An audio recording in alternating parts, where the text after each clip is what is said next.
Coming up on the marketplace this afternoon, President Akufo-Addo to consider a proposal for the establishment of a Ghana-Nigeria Business Council to oversee trade and investment relations. Ahead of that, we find out how feasible this is and also engage the Ghana Union of Traders Association.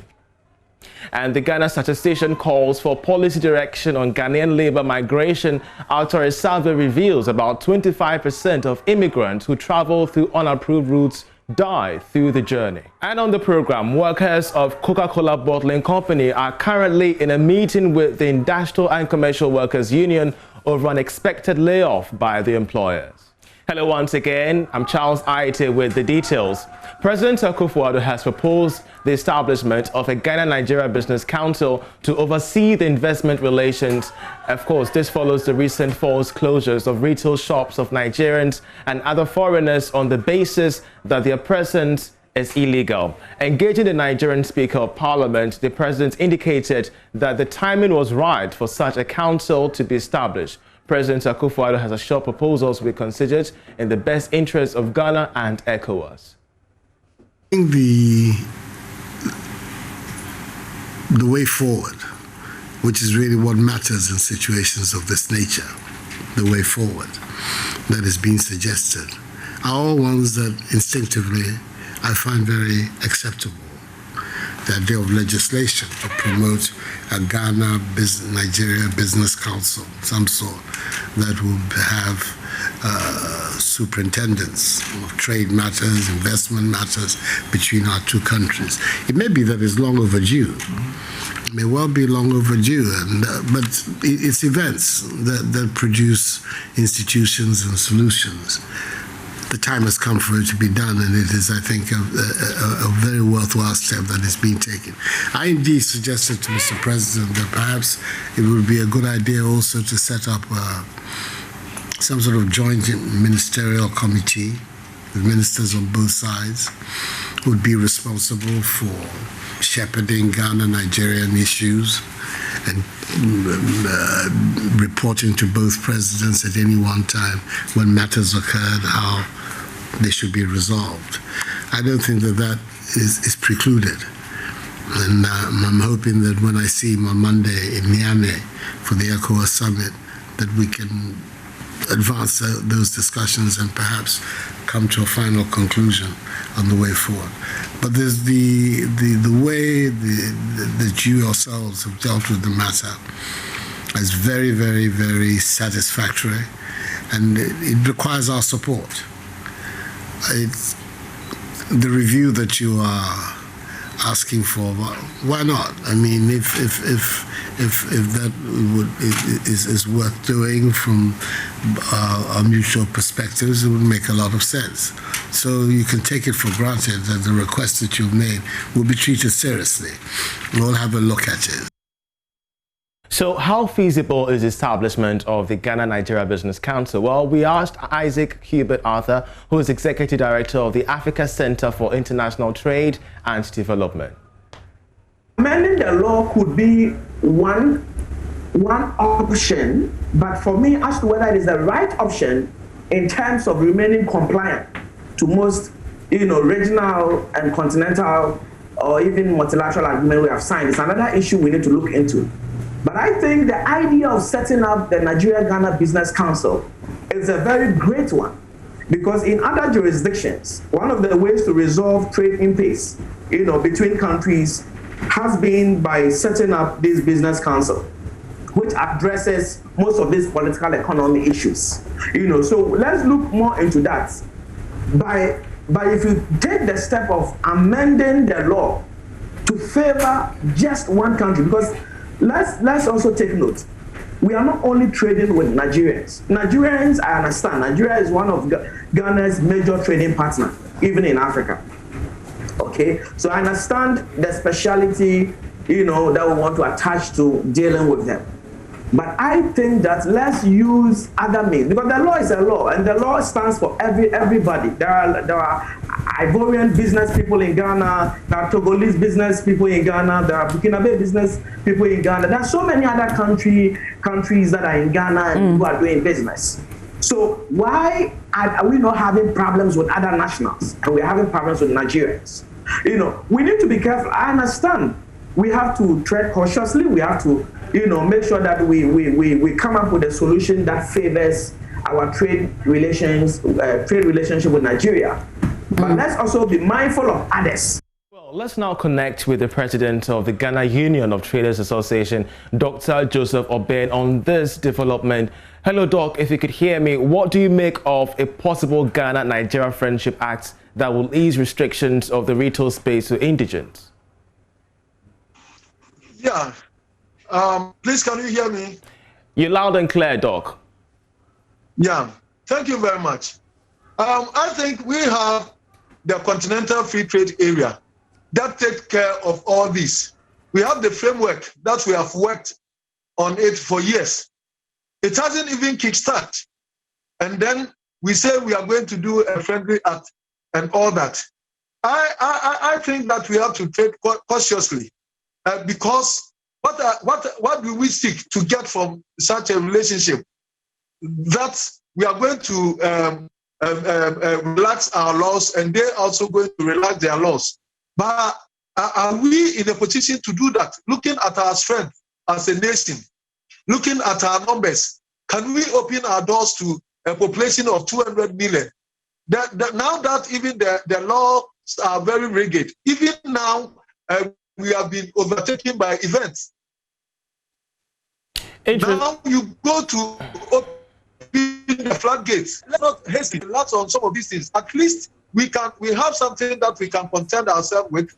The coming of the Continental Free Trade Area take care of some of these things. It bridges us up, and then it has its underlying factors that is revolving around. So for me, yes, if a country wants to do friendly relationship with its counterparts, why not? But then it shouldn't be at the detriment of the other. And so we should tread cautiously in order not to open the floodgates to come and affect us so negatively. Well, the Nigerian delegation is also calling for a review of Ghana's GIPC Act. They say that it stands against ECOWAS protocol. No, they never said that it's in contradiction. No. But, if you follow it well, they said that we have our law, they respect our sovereign laws, and it has never been in contradiction. What they do is they are pleading that it is revised so that they can also come to that space. Great, but we have engaged you extensively on a possible review of Ghana's GIPC Act. Now we've seen the Nigerian delegation take this a notch higher to the presidency. Yeah, but the laws of a country is revised based on the details of the citizenry. It's not on the basis of the demands of a foreign entity. That's what we have to know. If you have a law, laws are made to protect the citizens. Laws are made to enhance on the general well-being of the citizens. And so it's for the citizens that have to agitate for its upward or downwards revision. It's not from outside. In this case, this law is very good because it seeks to protect our interests. Even at this stage, we are being overtaken by events. When you take it off, where will we be? So are we thinking, we think that we have problem outside, and we are not thinking that we have problem from within. This I cannot understand. But others would also argue that why don't you look at the bigger picture? Trade between two, West African giants when it comes to their economic muscle, other than engaging in fist fight over just a little retail space. The more reason why we saw engagements that happened yesterday. Not that we haven't seen this before.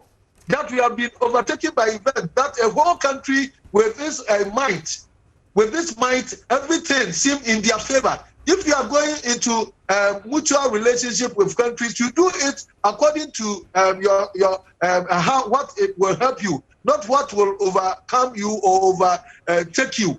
And so this is what I'm talking about. Otherwise, friendly relationships are not bad. But if you look at the event, even with the GIPC in its present state, we have been overtaken.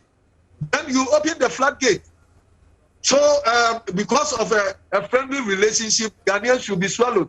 Is that what we are saying? No. And especially when we have the continental free trade, that take care of all this. Great. We have taken our time to make the framework of the continental free trade that seek to bring us all together, to trade together and all that. Great. Do you feel, finally before I let you go, Doc, do you feel that your fight against the infiltration of foreigners in Ghana's retail space has been defeated, looking at what happened yesterday? Defeated by what? We have rather been vindicated because they all understood us that we have our law. And if you listen clearly to the communique that was read by the clerk of Parliament, he said that the laws are not being applied by the foreigners in this country. And going forward, we are going to apply them. Just go and read the communique, and then you understand that we haven't lost in anything.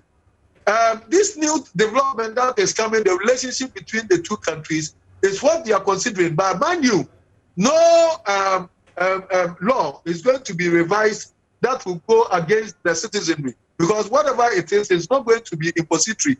Nothing is going to be imposed on us. We as citizens, we are going to make our input, and our input definitely will override that of a foreign interest. Dr. Joseph Obeng, we're so grateful that you joined us. He is president of the Ghana Union of Traders Association. Away from that to other developing stories, workers of the Coca-Cola bottling company are currently in a meeting with the Industrial and Commercial Workers Union over an expected layoff by the employers. Management of Coca-Cola Bottling Company of Ghana has resolved to sack a number of workers, citing the impact of the coronavirus as the main reason. A memo to workers dated August 31 and signed by the Business Unit Managing Director of West Africa of the company, Felix Gomez, revealed that affected employees shall receive a redundancy pay, and in lieu of notice, a payment shall be made for the notice period where necessary. Now, according to the management, leadership of all trade unions, Industrial and Commercial Workers Union, and the Union of Industry, Commerce and Finance have been notified in accordance with the law. It also stated that management will be with them to discuss the terms and conditions of the severance. We shall be following closely this development to give you updates as and when we do have them. But let's move on to other stories now, as the government statistician Professor Samuel Kobna-Enning is calling for a second look at economic policies as the country examines the phenomenon of many Ghanaians traveling to other countries in search of jobs through unapproved routes. Now, his call follows a revelation on the 2019 recruitment cost survey conducted by the Statistical Service and the International Labour Organization, which indicates that about 25% of people who leave the shores of the country through unapproved routes don't get to their destinations. Now, the survey, which was conducted last year, 2019, was a pilot project for two regions, that's the Ashanti and the Bonahafo region. Now, the report also shows that it takes 2 months for recruits to pay back the cost of getting employed. Let's listen to the government statistician, Professor Samuel Kobna-Enning. Again, so the indicator 24.7 is for Ghanaian migrants who travel through unapproved routes. And this is not to say that they do not make it to their country of destination. They travel through unapproved routes. And I linked it to the indicator on people who travel and die in the process or disappear in the process. So the recommendation is that we need to get a better understanding of what happens to those who travel through unapproved routes. From my point of view, the first port of call is to think about what is making them travel through these unapproved routes and what are the risks associated with that and whether we would want to entertain that, rather than making a case whether we should put a ban on or constraint on the number of people who travel or otherwise. So this is what we said earlier on. The whole target is about a well-planned and a well-managed policy on migration. So we need to go back to the policy and see how these policies makes reference to these findings that we are getting. Now, here's a project coordinator giving us a highlight of the report. We realized that the migrant workers in the Oceania region incur higher recruitment costs and earn more income, and this was followed by those in America.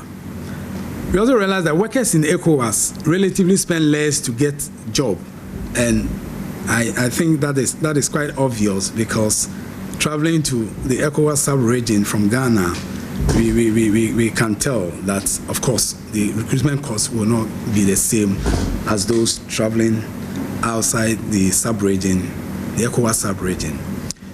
Now I want to look at the recruitment cost indicator. That's the indicator that we actually measured. We realized that the recruitment cost indicator, which is the proportion of recruitment cost to the employment earnings, on the average, it takes fewer months, that is 1.7 months, for high-skilled migrant workers to recover the cost of recruitment than the low-skilled workers. And so comparing those with the highly skilled migrant workers with the low-skilled migrant workers, it takes much fewer months in relation to the high-skilled migrant workers. Then, in terms of the sex desegregation, male-skilled migrant workers are likely to pay back recruitment costs earlier than female counterparts, because it takes them fewer months. Then, looking at the recruitment cost indicator within the major occupation, we realize that the recruitment cost, the overall recruitment cost, was actually 2.0, which means that on the average or per the study, it would take a Ghanaian migrant worker 2 months to pay back the loan that he or she, the recruitment cost, that he or she incurred as far in searching job abroad. And so it's going to take that person 2 months to pay back the recruitment cost. Now, in terms of the high skill, the broad skill level, at the high skill level, it is lower, which is 1.7 compared to the low skill level. And this also is true in the sense that the low skilled migrant workers from previous surveys incur a much higher cost compared to their highly skilled counterparts. And you're still watching Marketplace. We're going for a short break. We'll be right back. To stay.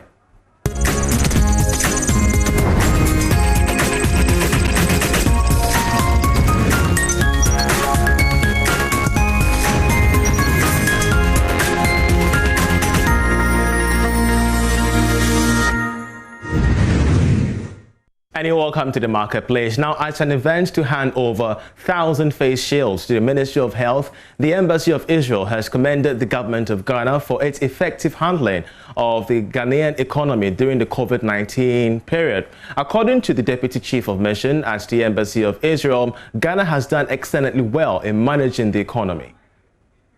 As a matter of fact, for now, I think the Ghana government is doing everything they can, everything they see out there. I think all the countries in the world are gathering up, trying to understand what is working and what isn't. And when they see something is working, they are also sharing it, and other countries imitate it.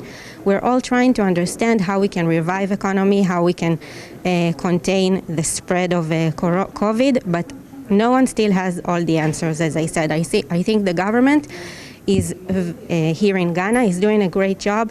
They are making sure that everyone stay protective. They open schools only after they can supply the sanitizers, the masks, and the Veronica buckets. So as I see it, they're doing everything right. Meanwhile, the Ghana Tech Lab has appealed to the government to support local innovators and startup businesses with tax waivers to help them grow their businesses and support the economy. Executive Director of the Ghana Tech Lab, George Appiah, spoke to Joy Business. Let's say the kind of supplies that we use, we have to import the raw materials to the country. And most of the times it is very expensive in terms of duties and taxes. Well, we know that we can't blame anyone anyway, but for something like this, one way of which that at least it doesn't cost us much to buy them as raw materials, but it costs us so much to clear them as raw materials in the country. And these are some of the things are meant for free. We are donating it. Young businesses are using it. And if you have to spend so much on things like this, it makes it very innovation, very, very difficult for you to scale and be competitive. At least for this, the face masks that we did, hours after production is about 5 cities. But it could have been closer to about, let's say, 2 cities if we don't have huge taxes on the raw materials.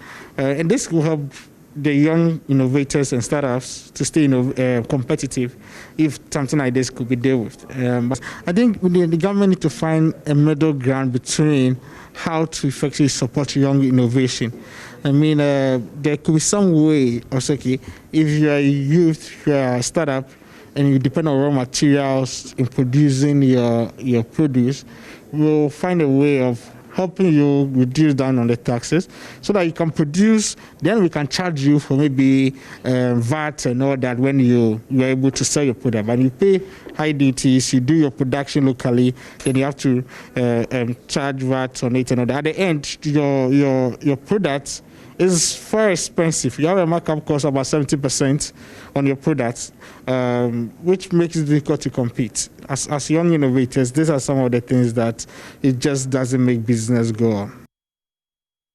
Now, on today's Quick Take, Minister of Education Matthew Opoku-Prempeh says the free SHS policy will not be a success without the support of the National Food and Buffer Stock. Take a look. We thank you, Buffer Stock, for that, for making sure the free SHS is happening. Because from the day one, we knew that what will collapse the free SHS is food items that will be bought for the schools that will be of bad quality or quantity. If we can handle those two things well, our students must be fed and fed well in the schools. And so far, so good. Buffer stock, without buffer stock, this free SHS story would have been different.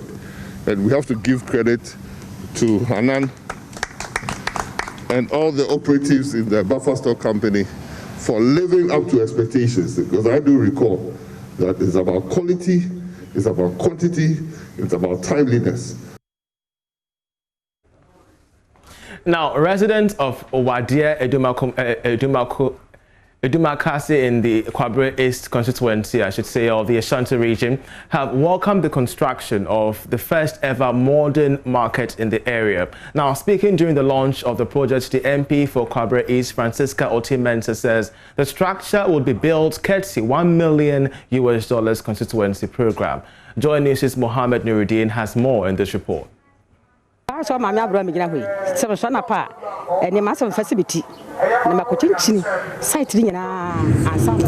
as I am, I have to carry my goods everywhere in the vicinity. The market will ease my burden when I secure a table to draw the attention of customers.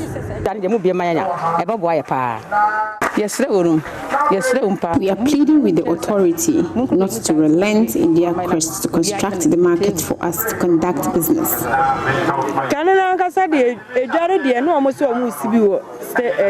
Some years ago, we used to sell our goods in a market beside the palace, but now we don't have a market, so individuals just place their goods anyhow in an open space. Residents of Wadia Ajumankasi have commended the government for considering the plight of traders, especially women who have been selling their goods in unconducive environment or many times have to walk from door to door canvassing for customers. The construction of the market will bring a lot of benefits to the community. Traders can bring variety of goods, which will offer customers option and easy access to their needs.